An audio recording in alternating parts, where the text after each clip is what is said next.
Hello there and welcome back. So thank you so much for taking this course all the way to the end. And now we're going to get to some real fun stuff. We're going to talk about strategies. And strategies, here's a definition. Art of planning and directing to generate a specific result. So, like if I was in your town and I didn't know where the grocery store was, you'd be able to give me a strategy, whether to get there by foot, if I was walking, or by car, you would give me driving directions. If I was on a bicycle, you'd give me other directions. You'd give me some kind of strategy on how to get to the grocery store because you've been there many, many times. So strategies aren't a big deal, and they come from being able to see what works.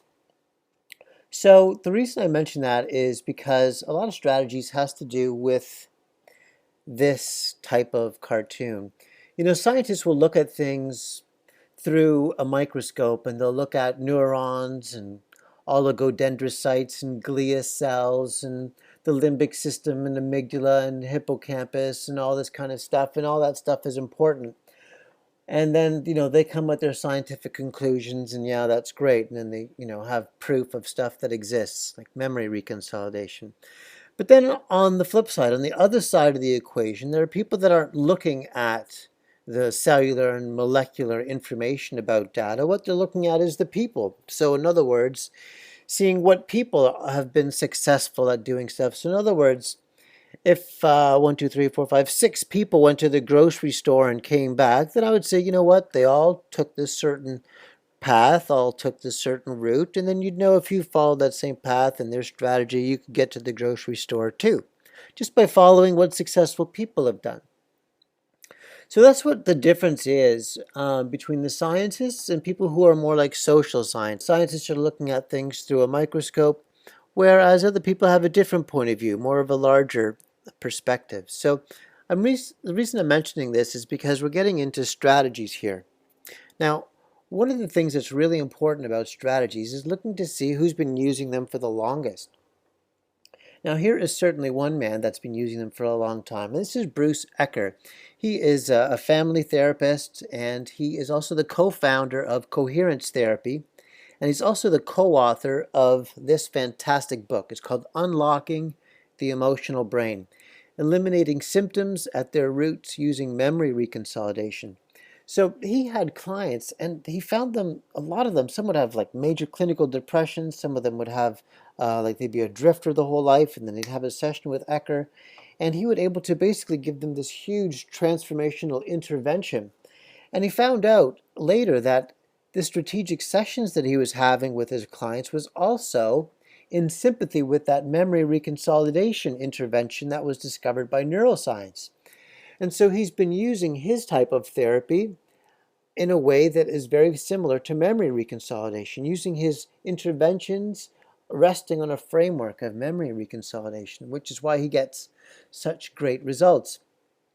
Now, I want to share with you a quote about his book by Dr. David Van Nuys, who you probably heard of from his blogs, also from his podcast. He has a podcast on Shrink Wrap Radio.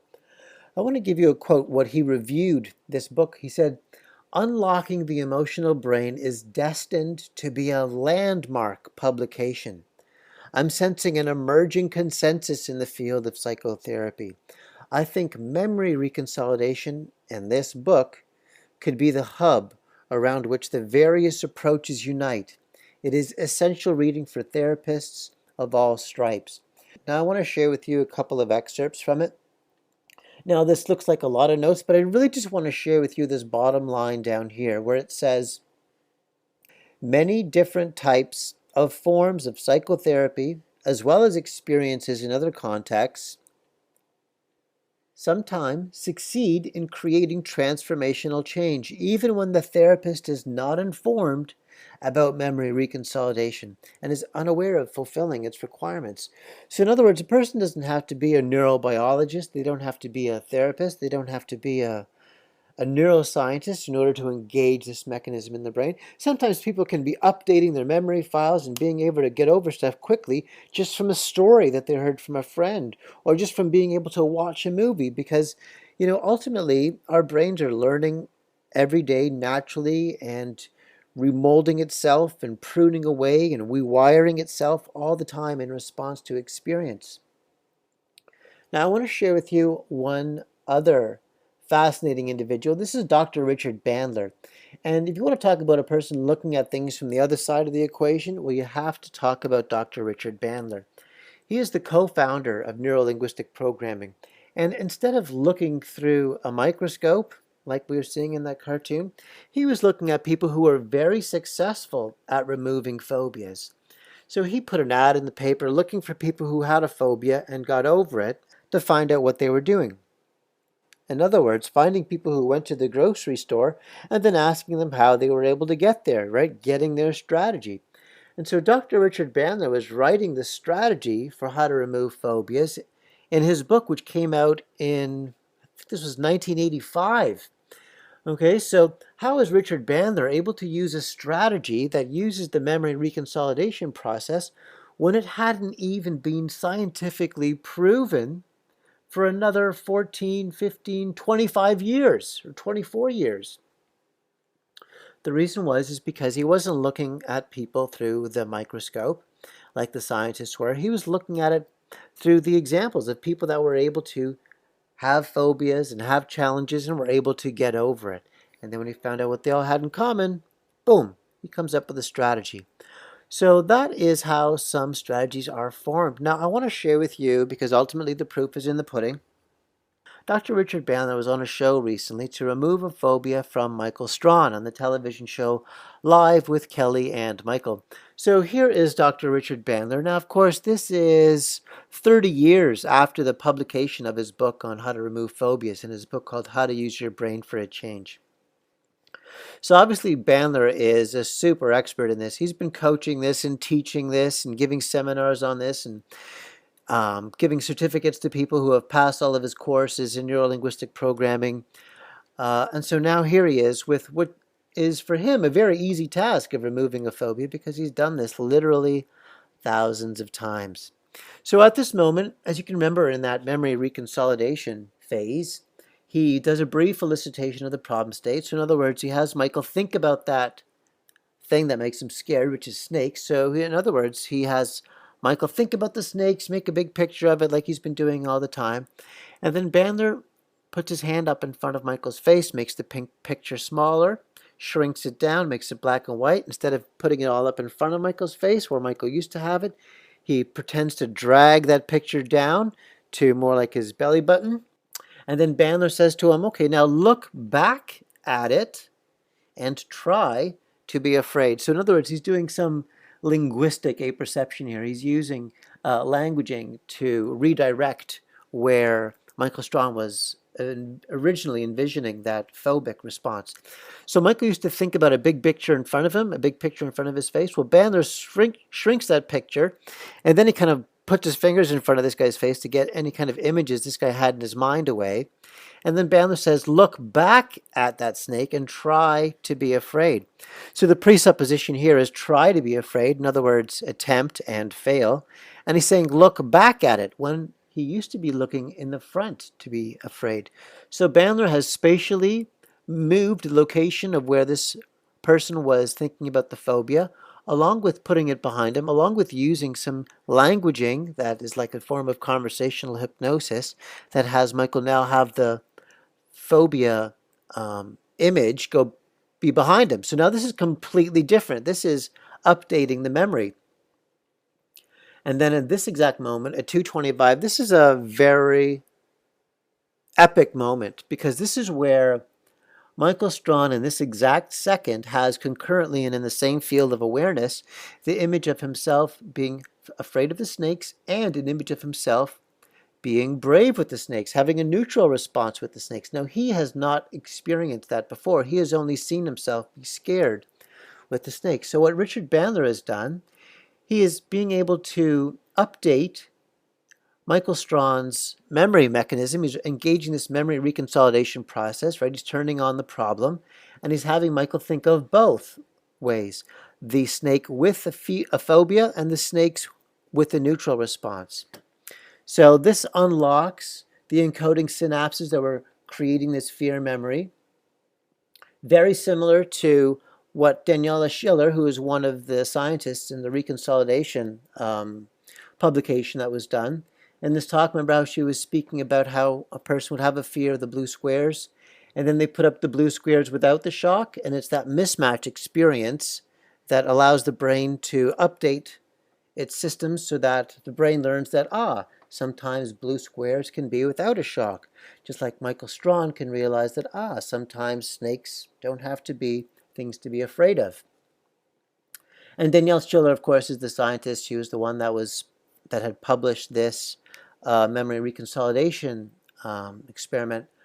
This was in 2009, right? So Daniela Schiller, preventing the return of fear in humans using reconsolidation update mechanisms. And again, down here, I just want to show you where it says reconsolidation is a window of opportunity to rewrite emotional memories, and this is a non-invasive technique.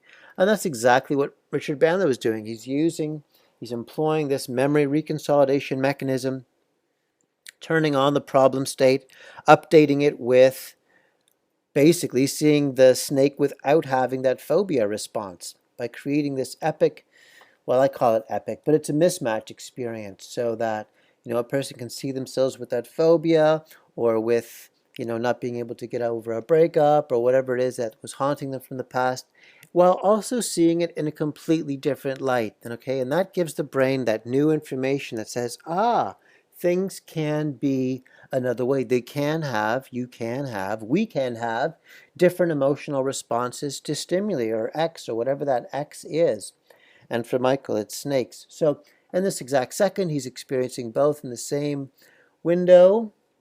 And then, of course, next time he sees the snake, he has a neutral response, and you can see him here. Obviously, he's no longer terrified. He's quite comfortable with the snake, and that's all thanks to Dr. Richard Bandler and his use of his memory reconsolidation strategy, which is known as the phobia removal cure, which is also known as the visual kinesthetic dissociation protocol. And so, this is actually old news. Bandler did that one on television in 2015. But people have been writing about this in Scientific American. Here it is about Daniela Schiller, and they're talking about how to erase fear in humans. And here I just want to share you one quote from Bruce Ecker, who wrote this book. He says, "New learning of any kind creates brain change in the form of new neural connections, but it is only when new learning also unwires old learning that transformational change occurs." And that's what this reconsolidation process achieves. Okay, another book I highly recommend is by Dr. Richard Bandler. He's got the 6 steps in there on how to remove a phobia. I've also created a video that talks about how to remove a phobia and something using the VKD protocol, which is a very similar thing to what Bandler does on that television show. And so there. So what have you seen so far? So, if you've had some kind of challenge that's been keeping you down, and you've been wanting to bounce back, I want you to know that, neuroplasticity, our brains can rewire itself in response to experience. And the neuroscientists have shown, Richard Davidson in particular, that the people that bounce back are the ones that have a life purpose. So a life purpose is certainly highly recommended. Second, if you remember that video talking about oligodendrocytes and the glial cells, when they looked at people who had major depressive disorder, who were dead, and people who were happy and dead, so post-mortem studies, the difference was glial cells. So people who are feeling down and out and in the dumps, they don't value themselves all that much, and so there's a huge decrease in glial cells. So if you also want to bounce back, I highly suggest learning to do new things in order to increase the cell growth of glial cells. Also, post-traumatic growth, we've covered that. We know that people do bounce back. Some people takes a little bit longer. Some people are a little bit more sensitive, and so it takes them just a little bit longer time. But the bottom line is that people do bounce back from adversity. And a couple of the huge narratives that I want to, that I suggest here, one is concrete expression, and another one is a different narrative. And that, of course, is recommended by Dr. Stephen Joseph, who wrote the book What Doesn't Kill Us, which is a fantastic book about post-traumatic growth. Also, memory reconsolidation. So there is a mechanism in your brain. You can press the buttons in your brain so that you can remember your past differently and do so in ways so that it allows you to finally create the future that you'd rather be building, so you can get over the past, have your brain kind of unhook itself from the ball and chains that might have been holding you back, so that you can, unwire that emotional circuit, right? And unlearn that, so that your brain can learn how to be hitching yourself onto that type of train of thought that's much more empowering for you, right? So that mechanism in the brain is there for you to be using.